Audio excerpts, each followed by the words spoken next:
अस्सलाम वालेकुम नाज़रीन, welcome to another video. कैसे हैं आप? मैं हूं फैज़ान और आप देख रहे हैं गारमेंट टेक्निक्स। दोस्तों, आज की इस वीडियो में मैं आपसे बहुत ही इम्पोर्टेंट टॉपिक जो है वो डिस्कस करने जा रहा हूं और वो टॉपिक है लाइक्रा ब्रेकिंग की वजह से। बिल्कुल दोस्तों, इससे पहले जो मैंने वीडियो बनाई थी वॉशिंग में सैम्पलिंग और प्रोडक्शन जो बल्क वॉश की जाती है उसमें कम और ज़्यादा टाइम क्यों लगता है, उस वीडियो का लिंक जो है मैं डिस्क्रिप्शन में ऐड कर दूंगा ताकि आप उससे फायदा हासिल कर सकें। दोस्तों, जहां पर गारमेंट सिलाई किए जाते हैं यानी डेनिम के फैब्रिक्स स्टिच आउट किए जाते हैं, वहां पर अक्सर आपने लाइक्रा ब्रेकिंग की प्रॉब्लम देखी होगी। हमने अक्सर इन चीज़ों को फेस किया है और ये समझ नहीं आती है कि हम इन चीज़ों को कैसे कंट्रोल करें, यानी लाइक्रा ब्रेकिंग को कैसे बचाएं और इसको कैसे कंट्रोल करवाएं और किस डिपार्ट से लेकर किस डिपार्ट तक हमें चीज़ों को फोकस करना होगा, तब जाकर इसको हम कंट्रोल कर पाएंगे। तो दोस्तों, अगर आपको आज की ये वीडियो पसंद आए तो इस वीडियो को लाइक और शेयर कीजिएगा और मेरे इस चैनल को सब्सक्राइब करने के साथ साथ में लगी बेल आइकन को दबाना बिल्कुल भी मत भूलिएगा। इसके अलावा दोस्तों, आप कमेंट सेक्शन में अपनी राय का इजहार भी कर सकते हैं और मुझे और भी प्लेटफॉर्म पर देखने के लिए आप यूट्यूब, फेसबुक पेज, टिकटॉक और स्नैक वीडियो पर भी मुझे विजिट कर सकते हैं। तो दोस्तों, चलिए बढ़ते हैं अपने इंटरेस्टिंग टॉपिक की तरफ, जो कि है लाइक्रा ब्रेकिंग से कैसे बचा जाए।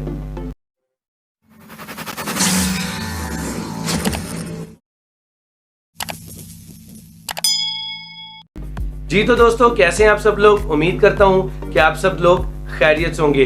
दोस्तों, लाइक्रा ब्रेकिंग इतनी बड़ी प्रॉब्लम है कि हम उससे बच नहीं पाते हैं। जितनी भी कोशिश करें कि हम उसको सॉइंग में बचा लें, हम उसको वॉशिंग पर बचा लें, हम उसको फिनिशिंग डिपार्टमेंट में कुछ ऐसा ट्रीट कर लें कि हम मैक्सिमम अपने जो लाइक्रा ब्रेकिंग जो गारमेंट्स होते हैं उनको हम सेव कर सकें, उनको प्रोडक्शन में डाल सकें और कस्टमर तक वो पहुंच जाएं, हमारा लॉस जो है वो कम से कम हो।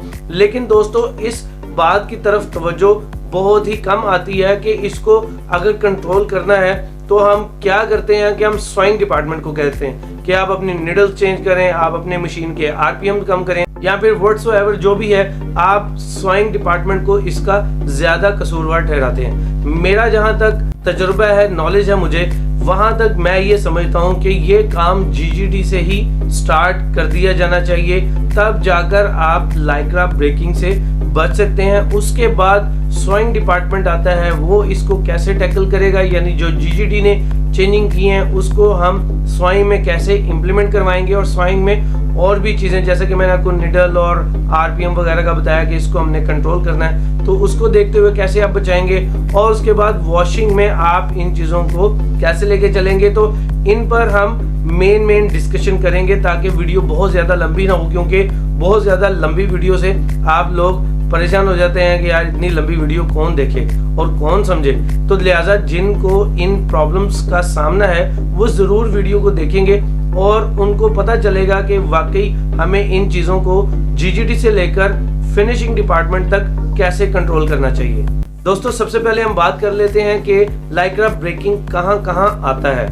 ये चीज़ जानना बहुत ही अहम, बहुत ही ज़रूरी है, फिर ही हम मुख्तलिफ चेंजिंग्स जो हैं वो जीजीडी में करवा पाएंगे।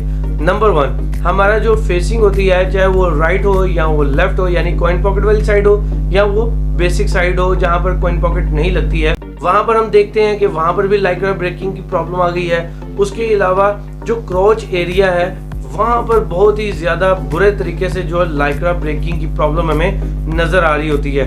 अगर इसके अलावा हम कहीं और नोटिस करना चाहें तो आउट सीम पर और इन सीम पर, यहाँ पर भी लाइक्रा ब्रेकिंग कहीं ना कहीं आपको देखने को मिल जाता है। तो इन एरियाज को हम कैसे और किस टेक्निक के साथ कंट्रोल कर सकते हैं उस पर बात करते हैं। दोस्तों, फेसिंग को सबसे पहले डिस्कस कर लेते हैं। फेसिंग जो होती है, अगर आप नॉर्मली गारमेंट स्टिच या कटिंग होता देखेंगे तो आपको पता चलेगा कि वो बिल्कुल नॉर्मल कटिंग हो रही है, यानी आम फैक्ट्रीज में फेसिंग को काट दिया जाता है चारों तरफ से और उस पर हम वहीं से तवज्जो नहीं दे रहे होते हैं। दोस्तों, सबसे पहले तो आप ये समझ जाएं कि जो सुपर स्ट्रेच फैब्रिक होता है, आपको उसे रिलैक्स करना होता है। फैब्रिक रिलैक्सेशन से आपका फायदा ये होता है कि जो सुपर स्ट्रेच फैब्रिक होता है, आप जब आप उसको रोल ऑफ कर देते हैं, उसको खोल देते हैं, तो उससे ये होता है कि उसका जो मैक्सिमम जो तनाव देकर उसको लपेटा होता है, तो वो वापस अपनी रूटीन में आना शुरू हो जाता है। उसके फैब्रिक के अंदर जो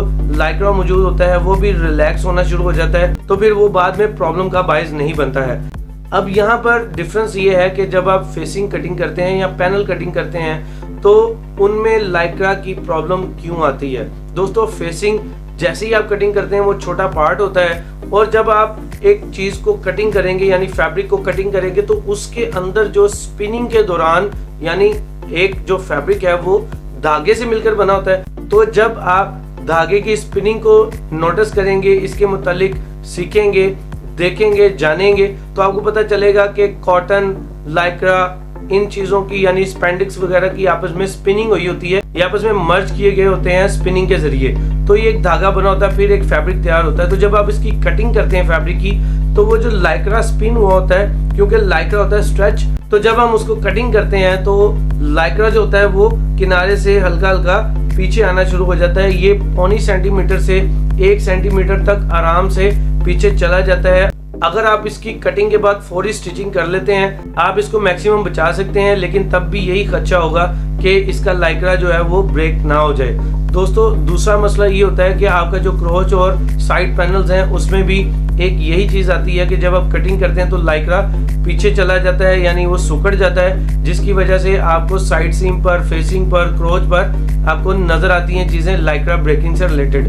अब इससे बचना कैसे है, जीजीटी में हम क्या इंप्लीमेंट करेंगे। दोस्तों, जीजीटी में हम ये करेंगे कि जो फेसिंग का सोइंग मार्जिन होता है वो होता है 1.2 सेंटीमीटर यानी 1.25 सेंटीमीटर, हाफ इंच, तो उसको मजीद हम 1 सेंटीमीटर बढ़ा देंगे। तो उससे फायदा ये होगा कि लाइक्रा जो है मैक्सिमम 1 सेंटीमीटर तक वापस आएगा, और जब आप उसको सोइंग करेंगे तो आपका जो मजीद इसका एक्चुअल 1.25 सेंटी का मार्जिन है वो स्टिचिंग के अंदर ही रहेगा, यानी सिलाई के अंदर आएगा, वो पकड़ा जाएगा, ग्रिप हो जाएगी, और वो आपको वॉशिंग के बाद ब्रेक हुआ नहीं नजर आएगा। इसी तरह से अगर हम क्रोच की बात करें तो क्रोच के अंदर क्या करना होगा जीजीडी में कि इनसाइड से देखेंगे क्रोच को कि वो ओपन मेकिंग है, यानी उसकी ओवरलॉक नजर आ रही है और वो सिंगल टर्न है। तो जब वो सिंगल टर्न फैब्रिक होगा तो वहां पर भी चांसेस होंगे, क्योंकि वो स्ट्रेट ही है, उसको फोल्ड नहीं किया गया है, तो वहां से भी लाइक्रा जो है वो हटने का और ब्रेक होने का खदशा हो सकता है। तो इसलिए वहां पर भी हम क्या करेंगे कि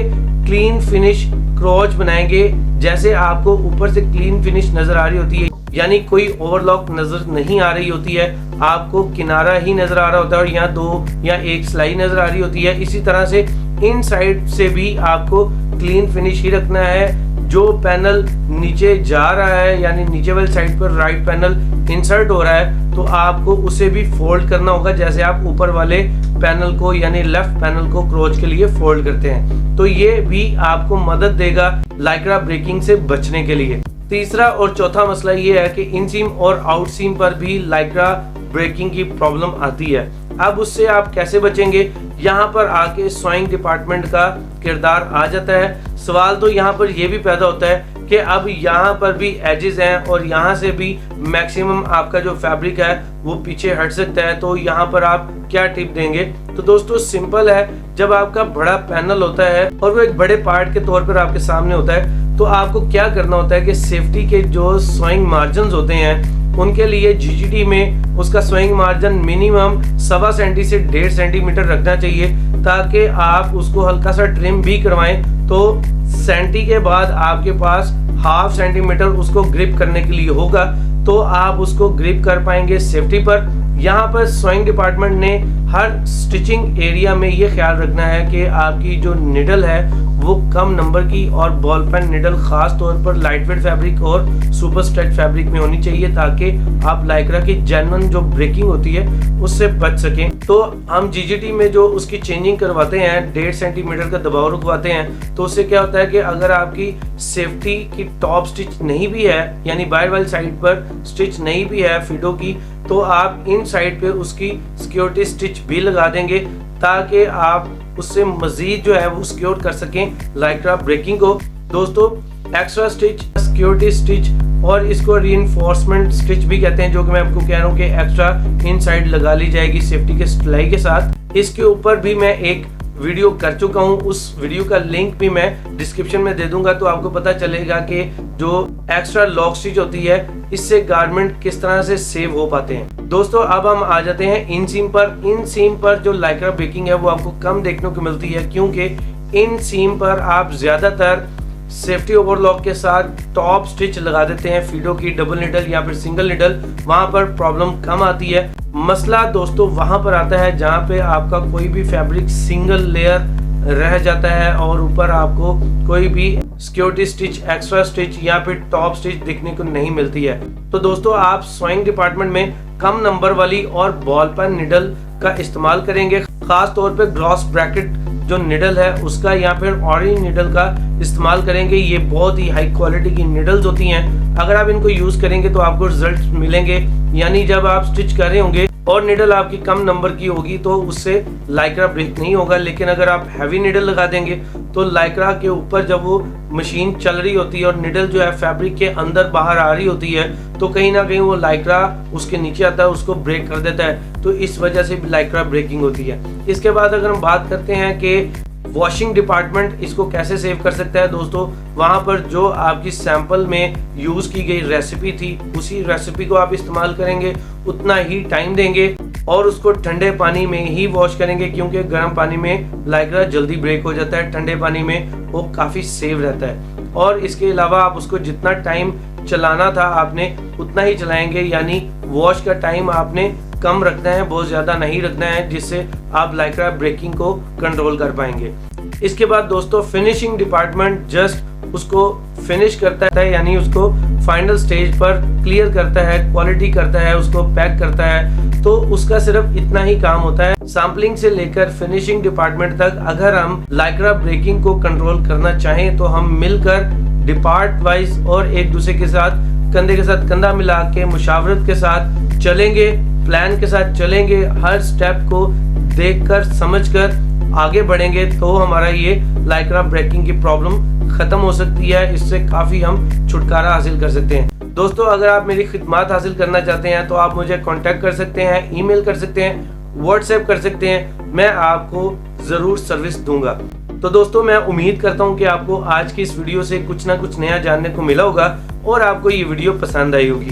दोस्तों अगर आपको ये वीडियो पसंद आई हो तो इस वीडियो को लाइक और शेयर कीजिएगा और मेरे इस चैनल को सब्सक्राइब करने के साथ में लगी बेल आइकन को दबाना बिल्कुल भी मत भूलिएगा।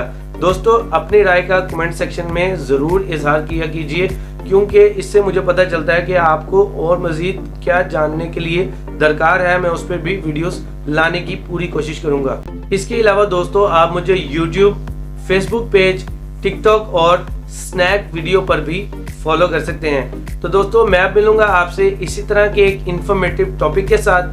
तब तक के लिए मुझे दीजिए इजाजत। मैं हूं फैजान। अस्सलाम वालेकुम।